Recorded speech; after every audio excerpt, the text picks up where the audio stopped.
This is a special presentation from METV. Two teams stand at the threshold of greatness. The New England Patriots and the Los Angeles Rams. The New England Patriots and the Los Angeles Rams weathered a gauntlet of challengers with one destination in sight. The NFL playoff map pitted the league's top 8 teams in 4 rounds of epic clashes.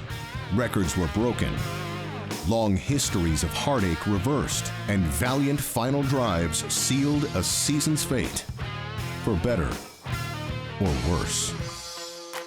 To survive this far, teams relied on unwavering defense, launched by flawless offense, with dashes of luck thrown in for good measure. These are football's biggest stars and most conditioned teams, driving towards the sport's biggest stage. Each team's journey marked by milestones. Defeat will inspire teams for next year, but victory will seal their place in history. The twists, the close calls, and near misses, the hits, scrapes, and jubilation. The road to Super Bowl 53 arrives in Atlanta, Georgia. But who will carry the NFL championship trophy home?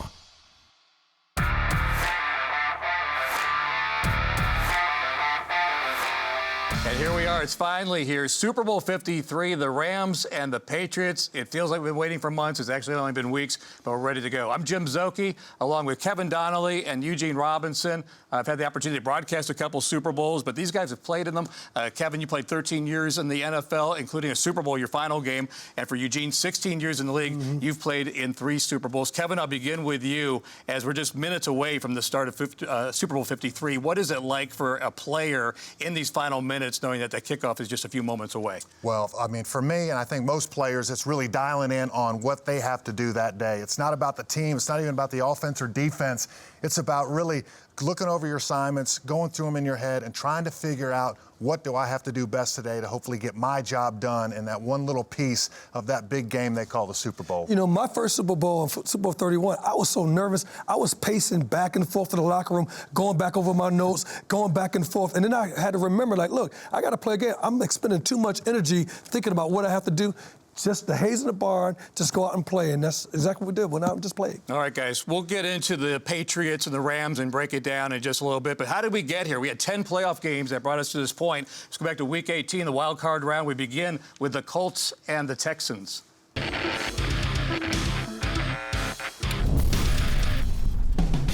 First and goal at the 6. Luck shotgun, Hines in the backfield. They throw it right side to Ebron, and he's in. Touchdown, Colts. Ebron motioning to the right where T.Y. Hilton is lined up. Luck takes the snap. He hands off to Mack, running left, looking to get across the goal line, and he does. Touchdown, Indy. 4th down and 4 at the Colts 45-yard line. Throws, and it's intercepted. And picked off by Moore. Little play fake, steps, fires to the left side, it's tipped, and it's intercepted! Brandon Dunn with the deflected pick, just what the doctor ordered! 2nd and 10 Colts at the Houston 18, one back Matt. Out of the gun, Luck puts the leg down, here's the snap. Luck with time, and he floats the ball left side of the end zone, wide open, Inman, touchdown, Indy. 3rd down and 4 at the Indy 6, QT in motion to the right side, now stays in the backfield. Watson takes the snap, looking, hits QT, left side, QT across the 5, going to the pylon, and he's in! Touchdown, Houston!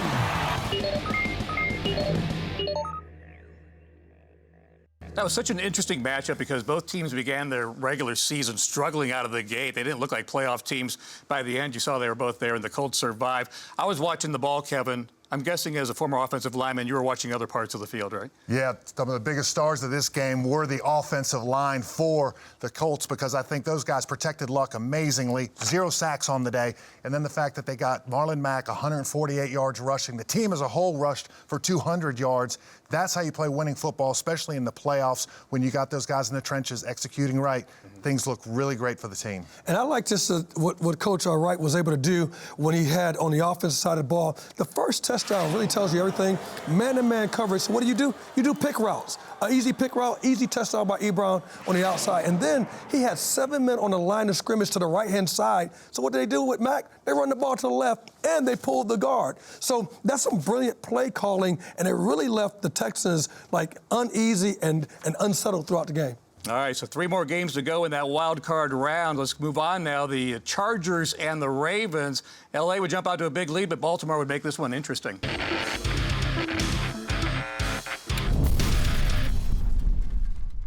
the right hash mark. Badgley's kick is up and good. A 53-yard field goal try for Michael Badgley from the right hash mark. Kick is on the way. And Badgley's kick is good. On second down, Jackson throws. His pass is intercepted at the Chargers' 40-yard line. Badgley from 34 yards. His field goal try is good. 33-yard field goal attempt for Justin Tucker is good. Melvin Gordon is deep back.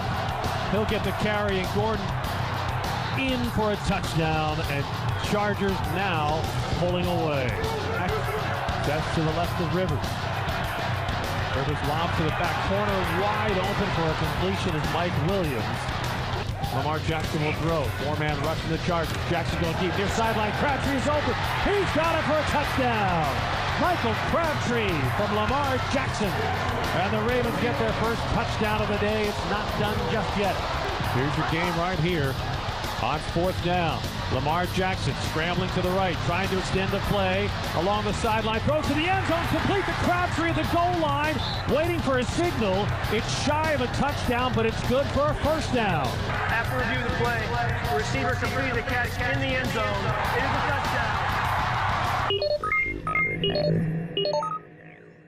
So I know there were a lot of field goals for the Chargers in that game, but Eugene, I thought it was cool to see Phillip Rivers, Old Man Rivers, out of NC State, get that win, advance in the playoffs, playing against a rookie quarterback in Lamar Jackson. But Rivers has had such a great career. It was great to see him have some success in the playoffs. It was, and he was actually helped by that defense. That defense had 7 sacks.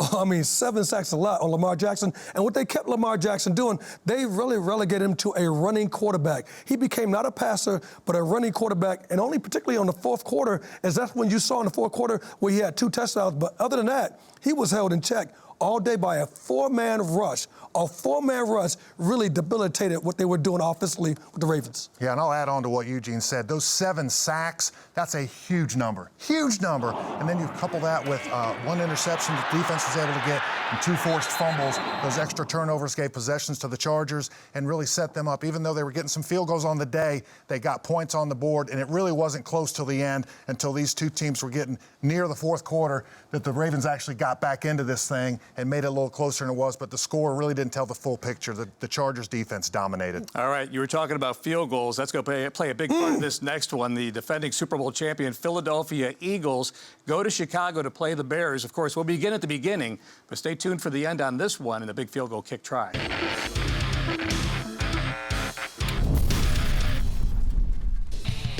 Here's the snap and placement. The kick from 43 yards is up to the north end zone upright end. It is true and good, and a 3-0 Eagles lead.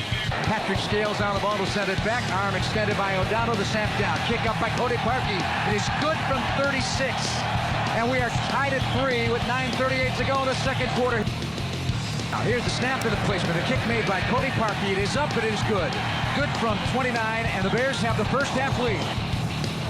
Snap back to Foles. Pocket hold. Going to float it into the end zone for the touchdown on Amos. It's Goddard. 4th quarter snap and placement. Cody Parkey swings his right leg. It is up. It is good from 34.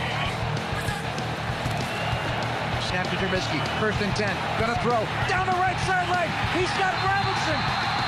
Touchdown Bears! Allen Robinson let him down the right sideline.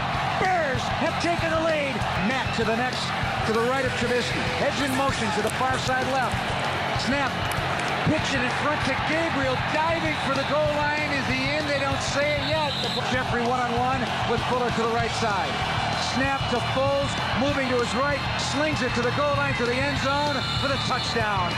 56 seconds to go. Foles making changes. He snaps directly to Smallwood. The ball knocked out of there, and it's down on the ground and recovered by the Eagles at the 5. Scales sends it back. Placement made. Kick by Parkey from 43, and it hit the upright. It is no good. Oh, the old double doink for Cody Parkey. Oh, no. It took till later that night or the next morning, but they realized by just a fingertip that ball was tipped, so it may have altered it a little bit for Cody Parkey. But you guys, it's a tough game, but a lot of times it comes down to a kicker, the smallest guy on the team making a kick. Your heart kind of goes out to a guy that can't make that last kick, Kevin. Yeah, just a 43-yarder, too, so it's something you really expect to make. But, you know, to be in that position, that was because of Mitchell Trubisky. Had a great game, 303 yards on the day. To me, this game was a battle of the quarterbacks. You look at Nick Foles, what he did, 266 yards, Mitchell Trubisky, and then what they did towards the very end with getting some drives down there to score some points. It went back and forth to the very end. It's a shame it ended like that with that missed field goal, hitting off the goalpost. But this was a fun game to watch, maybe the most fun of the weekend. You're right, Trubisky, that touchdown to Robinson, he had to wait for Robinson on that little stutter go to come open and then hit some right in stride for the touchdown. They go ahead 15-10. It looked like an all-purposes that looked like Chicago is going to validate their season by winning this game, but it came down to the kicker. Oh, my goodness. And I just know my heart goes out because they booed the kicker afterwards because they missed the opportunity to go ahead to advance and move along. And that's unfortunate, but it doesn't diminish their season. Chicago had a great season. So, of course, that was a close game. We got one more to show you from the wild card round, and it's going to be Seattle and Dallas. This will be another close game, though, to close out our wild card round of the playoffs.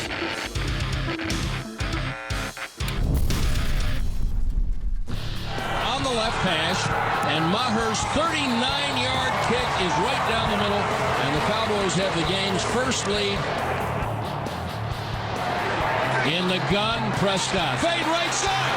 Ball's caught. Touchdown, Michael Gallup. Prescott says, I'm not waiting for Mark. Wilson in the gun. Keeps it around the right side and walks the dog. An easy touchdown. They failed to account for Russell Wilson. So right now, it's 12-10 Seattle, and they're going for two. Wilson is in the gun.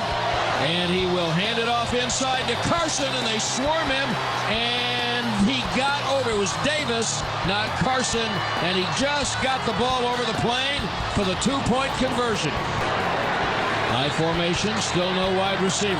Second and goal, outside the one. Handoff, Elliott powering into the end zone, behind the right side. Touchdown, Cowboys. First and goal at the one. Prescott keeps it. Burrows at right guard. Boy, they have not signaled touchdown. Oh, there we go. Touchdown, Prescott. Fourth down, Wilson. Back to throw it in the left side of the end zone. The ball is caught for a touchdown by McKissick on the left side of the end zone with 1:18 to play. What a throw. So they're going for two without a kicker to make it 24-22.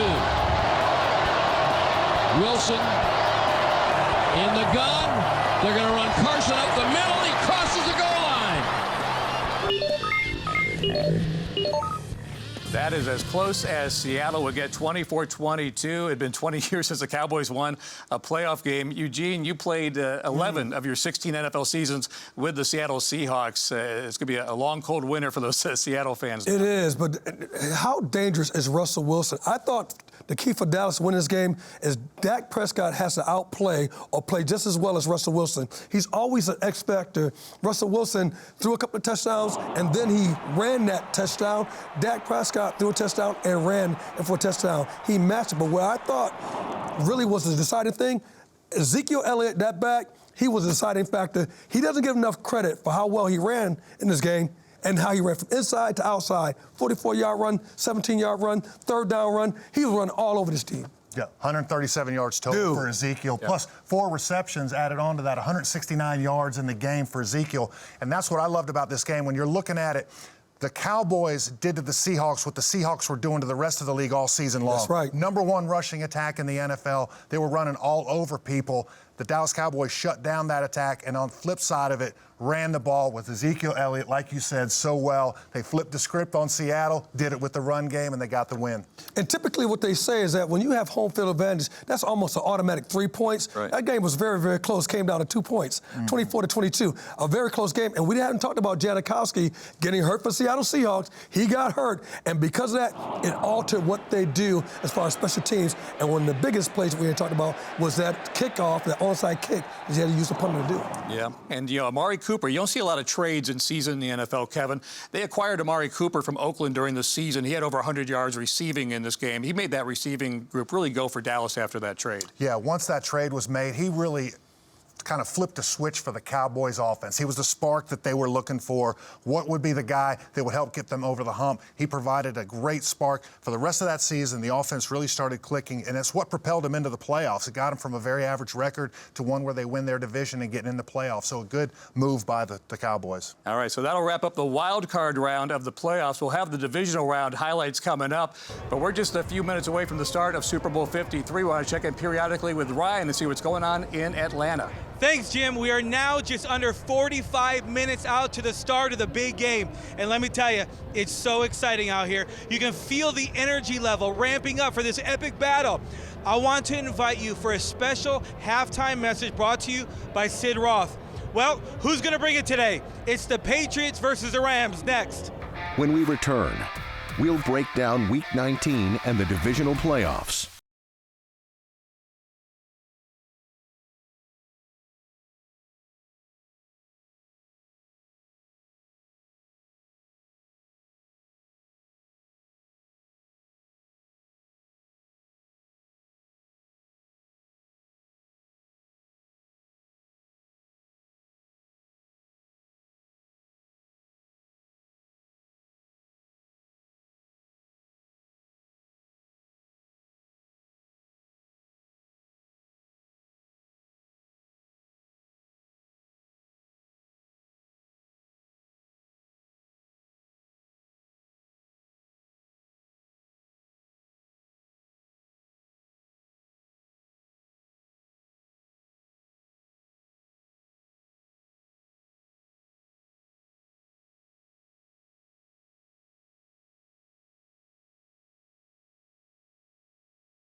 The road to Super Bowl 53 continues. We're counting down to the Rams and the Patriots in Super Bowl 53.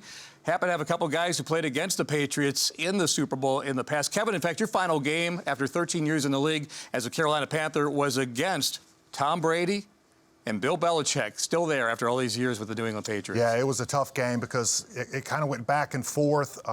Both teams scored in stages, and that fourth quarter of the game was so exciting. But we gave Tom Brady just a little bit too much time at the end. He gave him about a minute and a half left, and when that happens, Tom Brady's going to do what Tom Brady does and let him down the field, got the game-winning field goal. They ultimately go on to win it. So I got to see firsthand what kind of skills Tom Brady has. It's amazing. I think about that one play, a third down play. It was real critical with Mike Minter and Branch. A third down or maybe 7. Brady hits on the corner route right to Branch that keeps the drive alive, allowed him to kick the field goal to win the game. So you played in 3 Super Bowls, Eugene, but as a Green Bay Packer, the first one you played was against the Patriots and a different Coach Bill at that time for New England. It was Bill Parcells, and Drew Bledsoe was the quarterback. Curtis Martin was the running back. They had an absolute crew and a lot of individuals, but we had a really good team, the Green Bay Packers, Reggie White and crew, and we just absolutely got at them. And we put distance between them. Whenever you got the Patriots, you got to be able to put some distance between them. You can't be too close. If you're too close, they're there in the end. You've got to put some distance, and we were able to put some distance with that team and win the Super Bowl. All right, so that was then. Let's check in on the current Patriots and their road through the divisional round. Spoiler alert, they win this game. You know they're in the Super Bowl, right? So here we are as we go through the divisional round now, and the Patriots and the Chargers.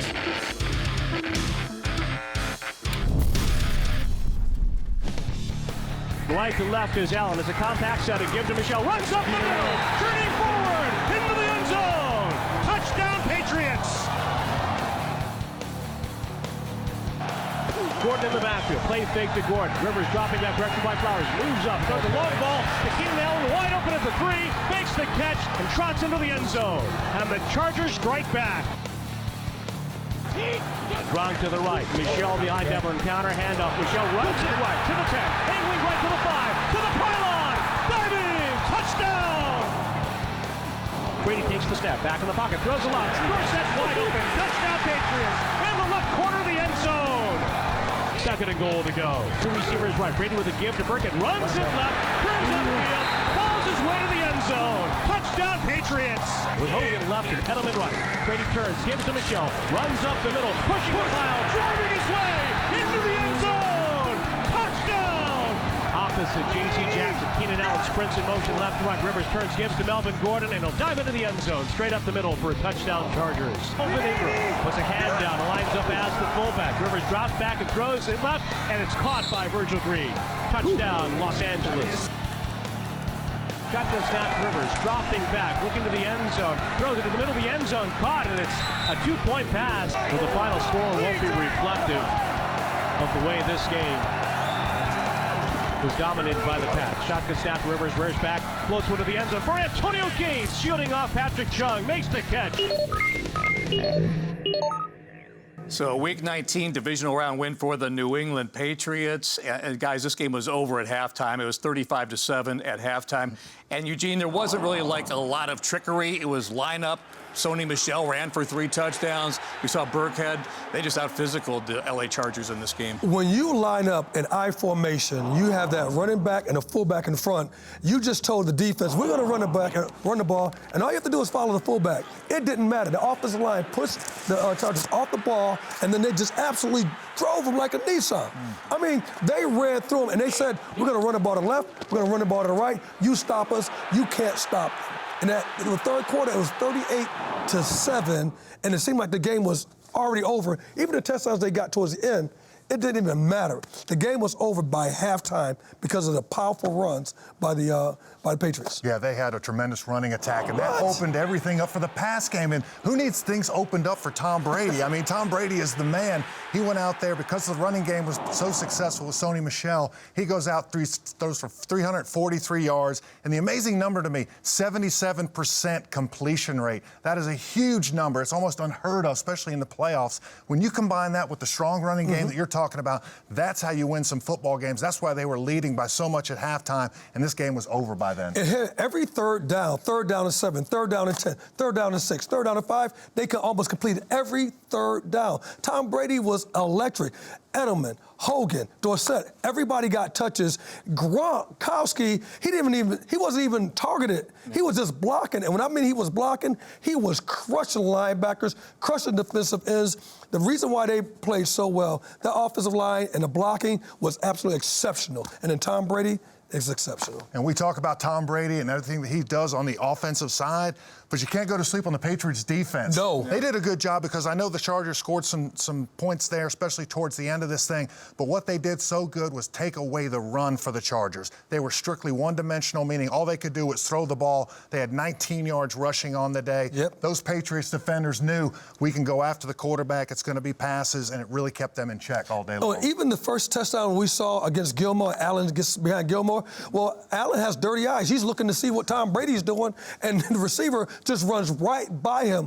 Man, that's easy. That's easy to do. He's looking inside to see what's going on. They can't look inside. I like that. Dirty eyes. Dirty eyes. Dirty eyes. Don't have Gilmore those. got dirty eyes in there. So the 2 seed out of the AFC advances in New England. Let's see how the 1 seed would do. The Kansas City Chiefs at home at legendary Arrowhead Stadium as they took on the Indianapolis Colts.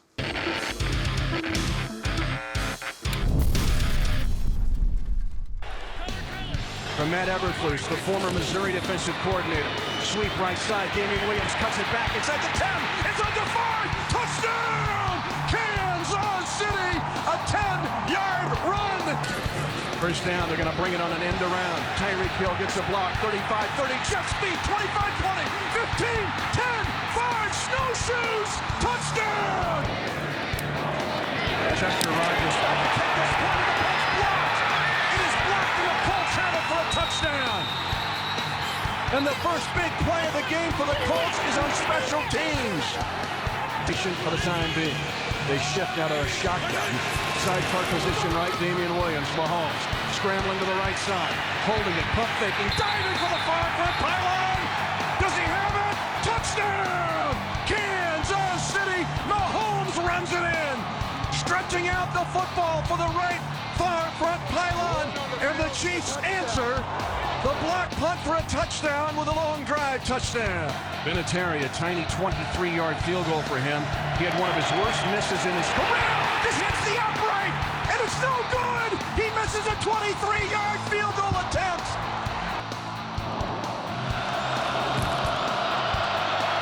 Now they're going to throw for T.Y. Hilton near side, and it's caught for a Colt touchdown. As the Colts get their first offensive touchdown of the game on a 29-yard bomb. Steven Nelson gets burned. Handoff, Darrell Williams, right side, inside the 5, Powers near the end zone and pushed back, just shy, but now a late push. I love those calls. Touchdown, Kansas City. And that's a lot with the Chiefs.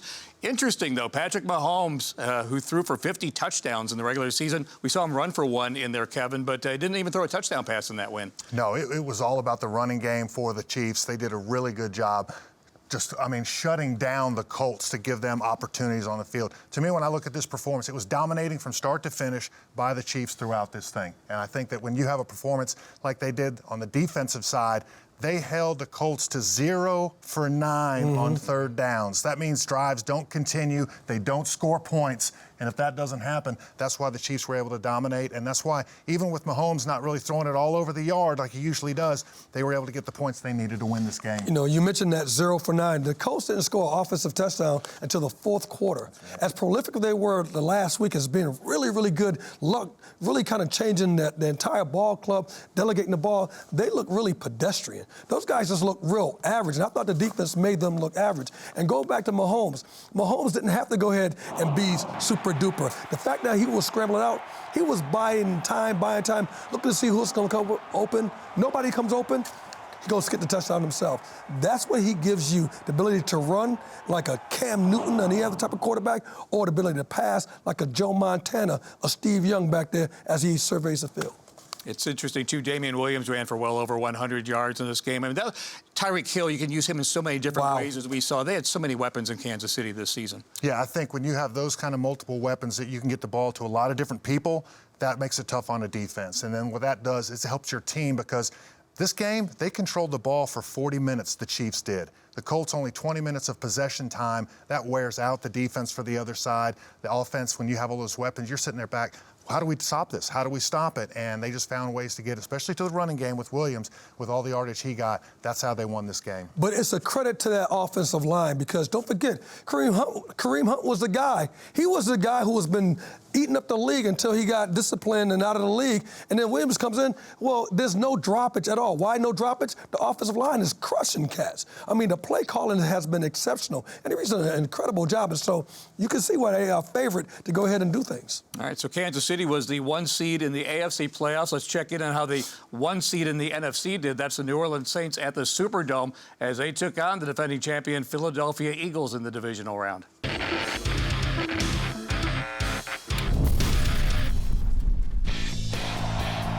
Trips to his left, in tight. He fakes the handoff, rolls out, sets up. He's going to loft one down the near sideline, and that ball is caught. Walking into the end zone is Jordan Matthews, 37 yards on the Nick Foles touchdown. Foles sneaks, lurches forward, he's hit, touchdown. 14 of 17 on fourth down, already have one early here in this drive. Breeze under center, drops back, he fakes, he's going to throw into the backcourt of the end zone. Keith Kirkwood!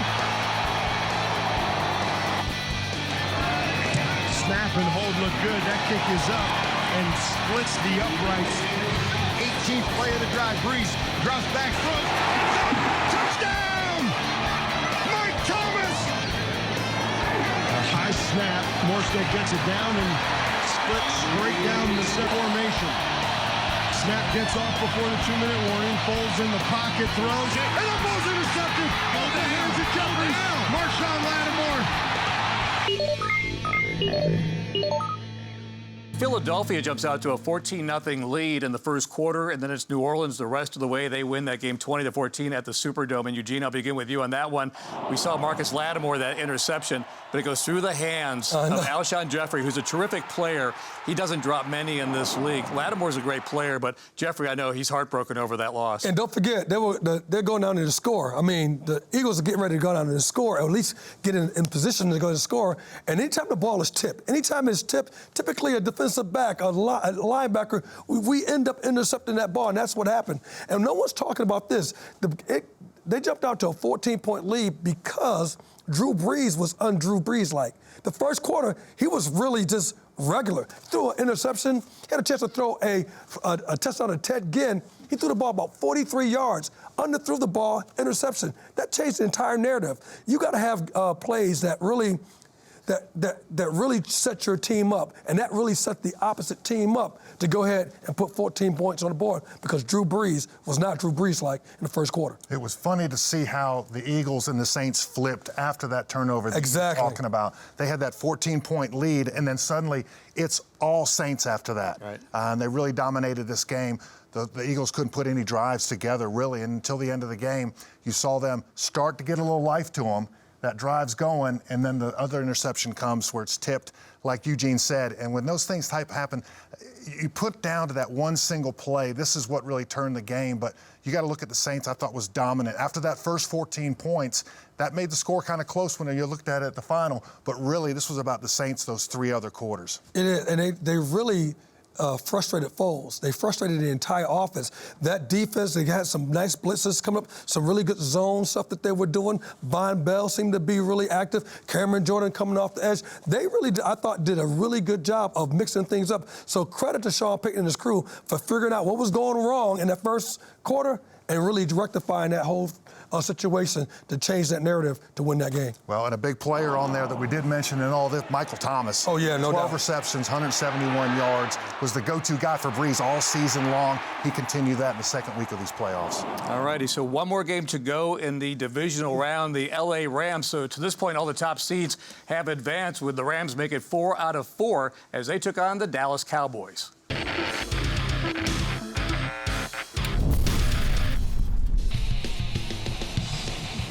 Shotgun snap to Prescott, looking left all the way. Now he throws middle. Cooper, center of the field. 15, 10, right side 5, pylon, touchdown. Hector the holder, great zero line, connected from 25. In the first quarter, here in the second, he booms it with the right, and it's good. They go no huddle. Goff at the line, turns left shoulder, gives to Anderson, cut back to his right. He goes in! Touchdown, LA! Out to the left side. Again, he's matched up on Byron Jones. They give to Gurley. Huge hit. Hoops lane middle. The 25. Breaks left. 15, 10. Gurley the touchdown. 44-yard attempt for Zerline into the enclosed end of the Coliseum. From the right hash. The kick clears the line. Tons of leg. And it is good. Scott awaits the snap. Here it is. Rams bring 4.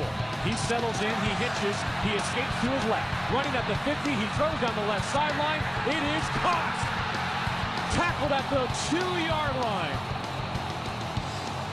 With a fullback on the Wally in front of Elliott. Prescott takes the snap, gives to Zeke, and he bulldozes in for a touchdown. Prescott will be in the shotgun. Ezekiel Elliott in the backfield. He fakes the handoff, rolls to his right, throws to the goal line. It's caught by Amari Cooper. 4th down and goal from the 1-yard line. Goff under center, turns left, gives to Anderson, and he puts it in the pace. Touchdown, LA! C.J. Anderson. 2nd and goal, still from the 1-yard line. They run the option right. Prescott will take it himself. He's pounded.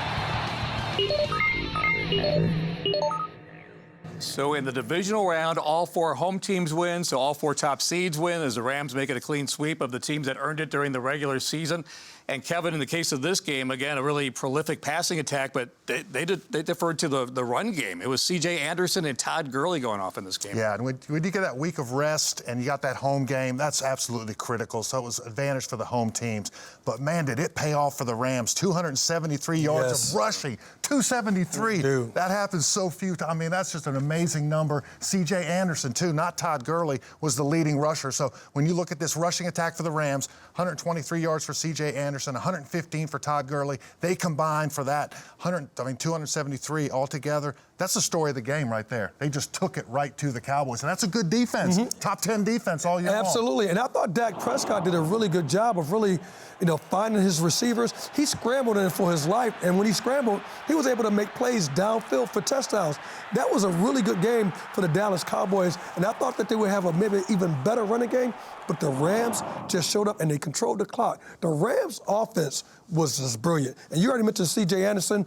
He's been bouncing around from team to team. Yeah. The Panthers, the Broncos. He finds a team, and now this guy's going to probably end up going to the Super Bowl. I'll tell you what, a great story, but that's a cohesive team. And I'm telling you, Goff, you better watch out. He is somebody to watch out for because I think he's the quarterback of that future where you say Montana, you say Elway, you're going to say Goff name because he's very, very good. Interesting, too, in this game, like Patrick Mahomes, Goff did not have a touchdown throw. You mentioned all the rushing yards there.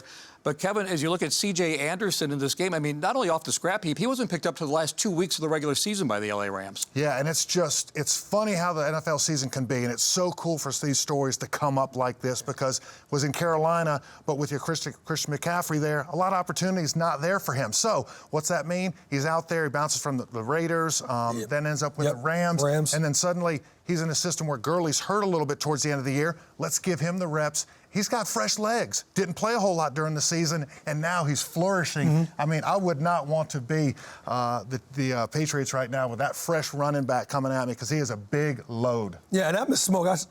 I said the Broncos, but I meant the Raiders. This kid, the Broncos the year before. Yeah, too. but I really like the way he plays the game and finding a home at this juncture, at this time. You just got to be happy for the guy. Yeah. All right, so that's a wrap on our divisional round of the playoffs. We're down to the conference championships, but before we get to that, let's send it back to Atlanta once again, where Ryan is down there. Thanks again, Jim. We are now just 23 minutes out from the start of Super Bowl 53. And I tell you what, I can't wait for kickoff. The fans can't wait for kickoff. Now, don't miss a special message from Sid Roth during the halftime break. So who's going to lift the Vince Lombardi trophy and stand victorious? We're about to find out. Now stay tuned for the road to the Super Bowl. When we return, we will break down Week 20 and the championship games.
We continue on the road to Super Bowl 53 in Atlanta. It's the Rams and the Patriots, but we have another round of highlights to get to in just a moment, the conference championship games. So, fellas, we'll be down to the final four, the final two games that will set up today's game, this Super Bowl championship. And it's the way the league would want it, I guess, right? You got the top two in both the AFC and the NFC. No surprises as we get down to these final four. Every play counts. All right, you got to seize every moment, and every play counts. You can't leave anything on the table at all. You got to go ahead and seize the moment. And you can't say, oh, I'll get the next play. Both these teams are too good. There won't be a next play. You got to get the play that you're designed to make right now. And we're getting close. I mean, we're getting close to kickoff right now. I'm getting excited. It's going to be hard to get through these highlights of these games. But, when we look through these two packages from the last weekend before the Super Bowl, what happens is the best teams separate themselves very quickly. But with these two teams, you felt like all four of them that were represented that day, any of those could have been a great representative, and these games came down to the wire. Indeed, I love it. I love it. I'm already ready for it. Not only did they come down to the wire, they went beyond the wire of regulation. Yes. Spoiler alert here. As we begin first with the NFC Championship game as the LA Rams travel to New Orleans.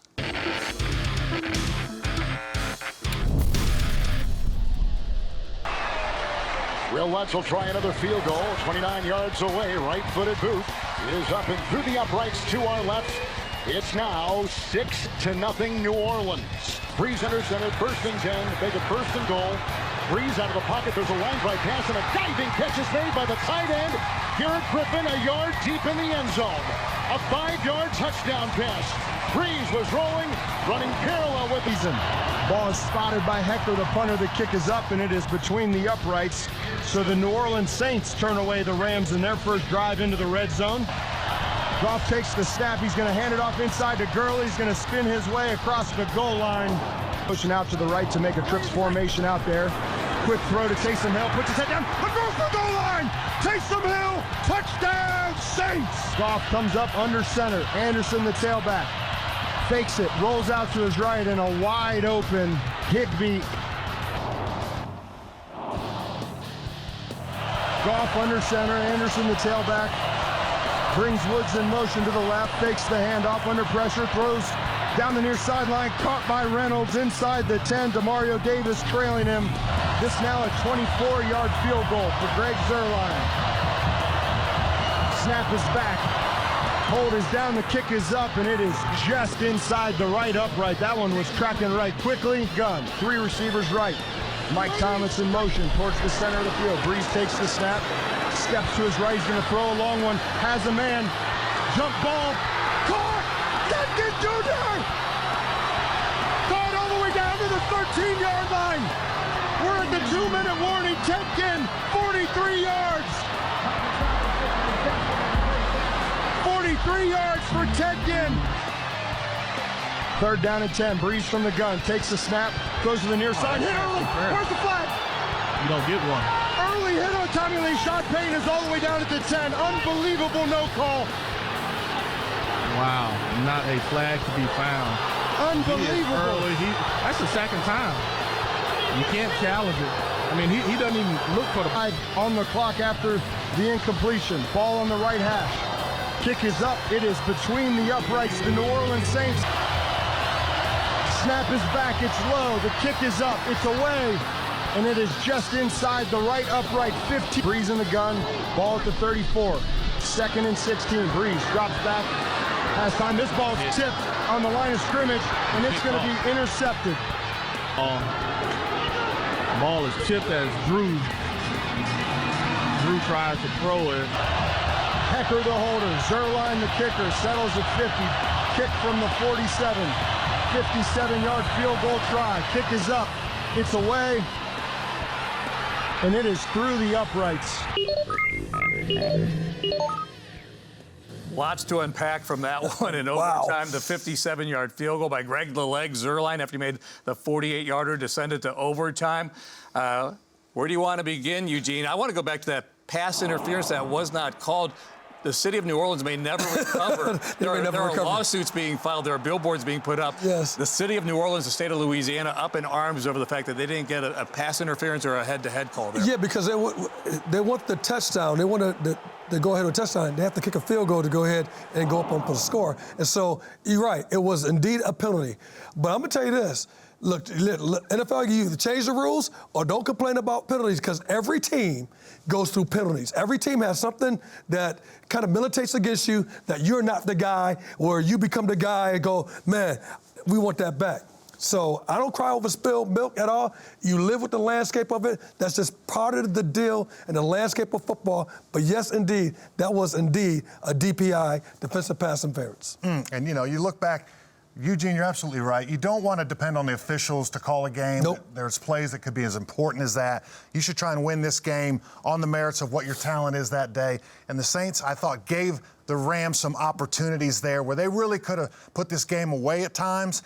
And, you know, I think it first started in the first quarter with Drew Brees takes the offense down there not once but twice because of a turnover. That's right. They get in the red zone. They only come away with 6 points, just 2 field goals. When that happens, that's points just given away. And then they eventually build the lead up to 13-0.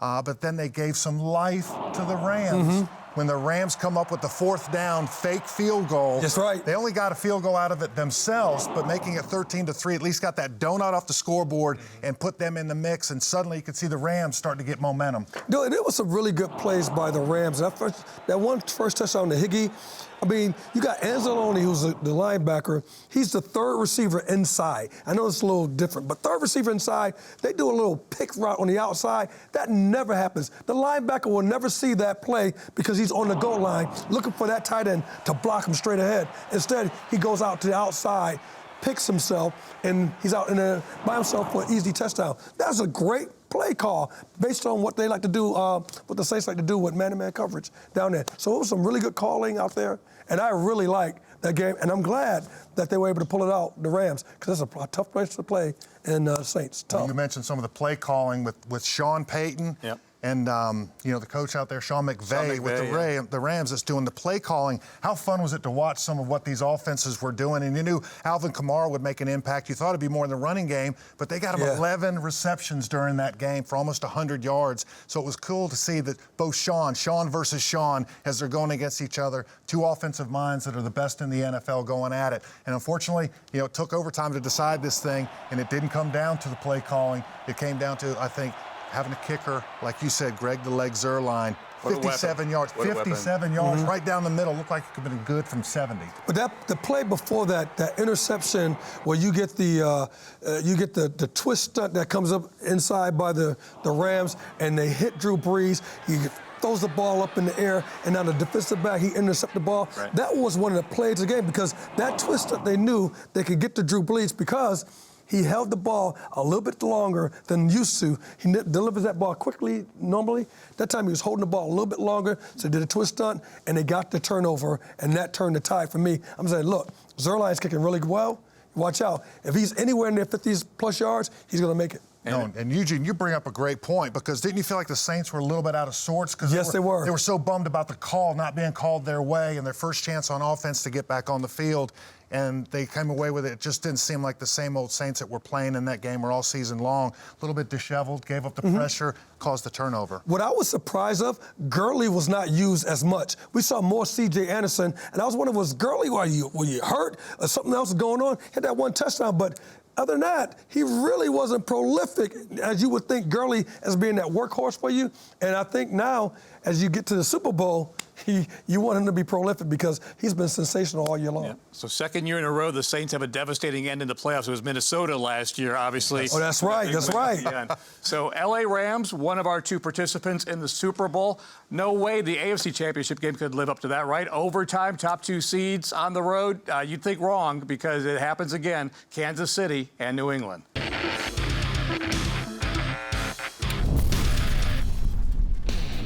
Formation, loaded up with big blockers here for Brady.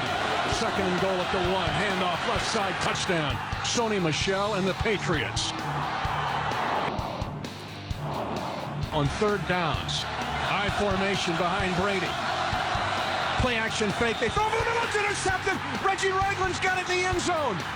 He's not going to run it out, he goes down on his hip, and Tom Brady makes a mistake. 2nd and 1, Brady. Retreating, pump faking, he'll take that shot. He's got a man open left side, coming back to the ball, touchdown New England. Steven Nelson burned by Philip Dorsett. Chiefs were 1 of 4 in the first half on 3rd day. 3rd and 2 here. Mahomes stays in the shotgun. Back to throw. Everybody covered, but he's got all kinds of time to throw. Now he's going to throw it long. As Sammy Watkins makes an over-the-shoulder catch, stumbles down to the 10. Officially at the 12 of New England, down 14-0. 3 wide, Mahomes out of the shotgun. Zings it for the end zone, caught by Kelsey on a slant. Touchdown, Kansas City, and the Chiefs on the scoreboard. Damian Williams single back. They're going to run a rollout to the right side. Throw for Dillon Williams, he catches the football. Right side, touchdown, Kansas City. They stack the right side, a tight end, and 2 tight flankers to the near side. Play fake. They fire it on down the pass is tapped and intercepted. Dirty Dan's got it. 35 to the 30, cutting back to the near side. They won't review that one. That play stands. It is an interception off a tip pass, and the Chiefs are in business. Forget the replay on that one. Back to the right of Mahomes. Kelsey trying to tuck in behind left tackle. Play fake. They're going to run a screen near side. Damian Williams set up 20, 15, 10, 5, touchdown! Kansas City! Brady may sneak in here. Nope, he's going to hand it off. Right side, it goes to Michelle, touchdown. And the Patriots regain the lead at 3:32 to go in the contest. Damian Williams in the backfield. They got Watkins inside 25-20. Watkins sideline, cuts back 15, inside the 5 and down to the 2-yard line. First down, goal to go at the 2-yard line. Kansas City handoff. Damian Williams into the end zone. Blast in there, touchdown. Kansas City, and the Chiefs regain the lead. Chiefs with 2 deep safeties. Brady takes the snap, retreats into the pocket, fires it near side. The pass deflected and intercepted. It is intercepted, now lost out of bounds. But the Chiefs should have the ball. Javarius Ward has it, but a penalty offside on Kansas City is going to neutralize it. 28-24 Chiefs. Brady under center, handoff, Burkhead left, pushes forward, and into the end zone. New England takes the lead. 23 seconds remaining in the game. AFC Championship. Might be a free play for Kansas City. Pass near side to Marcus Robinson. Catch at the Patriot 21-yard line. It will be a 39-yard attempt to try to tie the game. Colquitt puts the placement down. Butker's kick. This can't be more perfect. The Chiefs have tied the game at 8 seconds remaining in regulation. 11:57 to go in the overtime. Brady on 3rd and 10. Quick slant. It is caught by Gronkowski for a first down.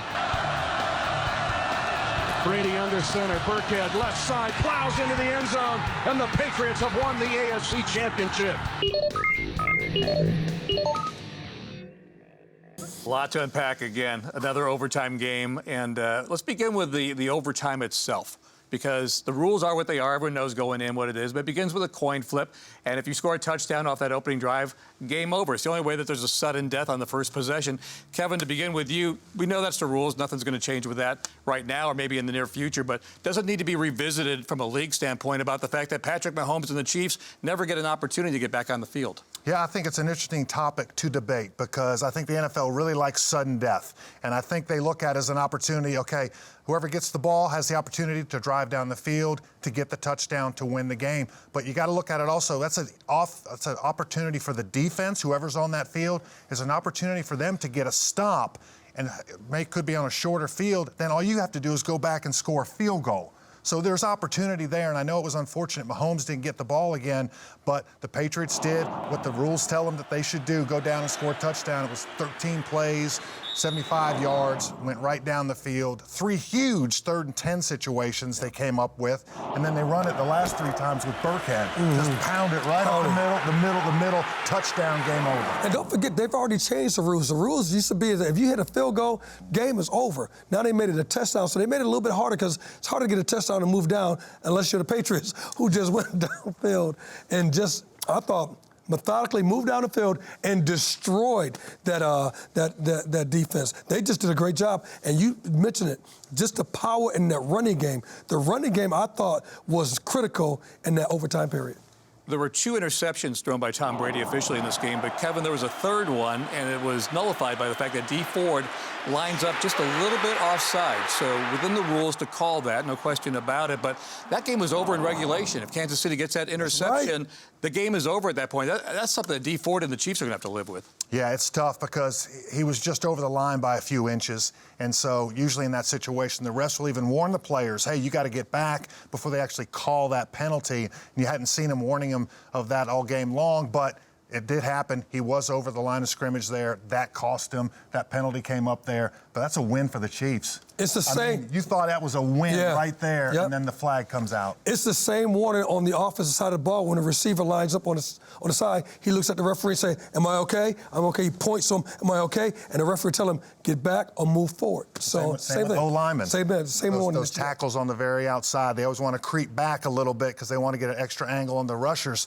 They always warn them first. They don't just call it out of the blue. And who would blame you trying to get as close to that line of scrimmage as possible so you can get to Brady to somewhat mess up his throw. No, and that's a great point because they hadn't gotten to him all game. He's not been sacked in the playoffs. No. Yeah. And I can see why. I can see why. D Ford lined up like, I got to maybe get a little extra. I'm trying to get a little extra. I want to get him down. That's Tom Brady. Tom Brady is a beast, and throughout that game, you just saw the back and forth, particularly in the fourth quarter.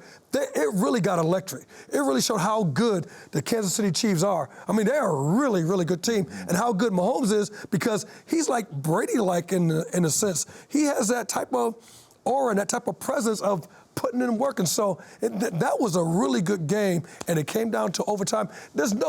There haven't been 2 overtime games for the championships ever. No.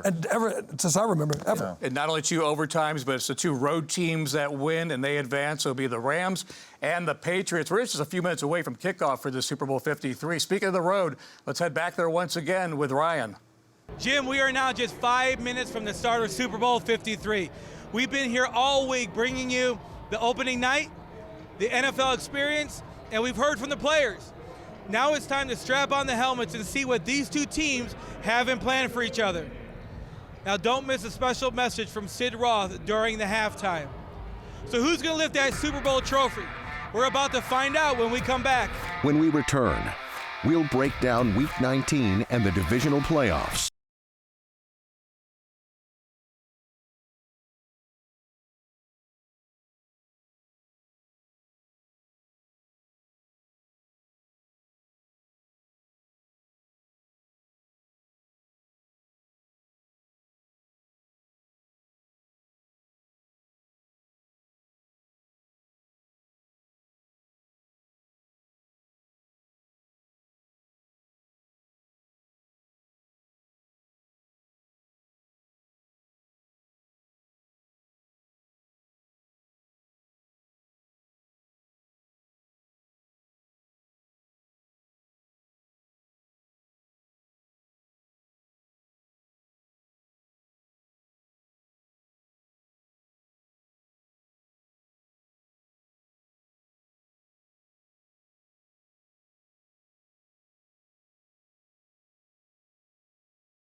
We continue on the road to Super Bowl 53. We're just minutes away from kickoff now in Atlanta with the LA Rams against the New England Patriots. And guys, well, these are 2 of the top 2 teams. They're both number 2 seeds in their conferences. Different approaches in that you have Bill Belichick, the coach of the New England Patriots. This will be his 9th Super Bowl with Tom Brady at the helm for the franchise, 11. This will be 3 years in a row in the Super Bowl, 4 of the last 5.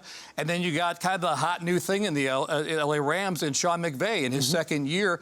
His coaching staff's being rated. If you've ever met Sean McVay, you're a head coaching candidate somewhere. The rest of the league is copying what the Rams are doing. So before we get into the minutiae of the matchup here, what do you think about these 2 coaches and their styles and how they'll approach the game? Well, I'll tell you what, Belichick is he's just a consummate pro. I mean, there's nothing that he can't design to go ahead and take advantage of the other team. He's always been able to do that. And so the scouting that happens from the Patriots standpoint has been outstanding. They have been prepared for every team they've ever faced. And we're talking not only conference championship, but we're talking Super Bowls. They're absolutely amazing. And this relationship between Belichick and Tom Brady is one of the best relationships we've seen in the National Football League because it's produced nothing but winning.